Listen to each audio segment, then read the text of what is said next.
Creating secant walls is easier using EPS forms.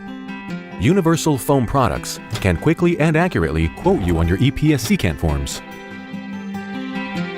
With over 30 years' experience in construction applications and over 80 shipping points nationwide, Universal will provide you with recommendations to make your secant form installation easier, faster, and more accurate. The process starts with the construction of a shallow guide wall. The EPS forms are used to shape the inner curved face of the guide wall. With the reinforcement in place, concrete is poured around the forms to complete this stage. When the guide wall is strong enough, the primary or female piles are constructed.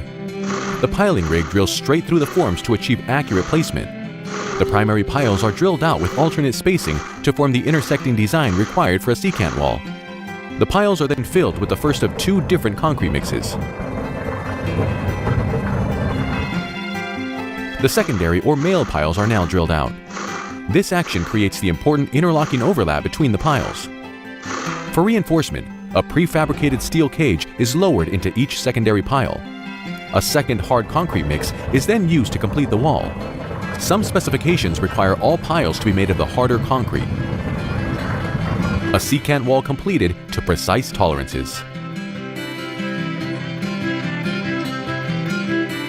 Call us today at 410-498-0000.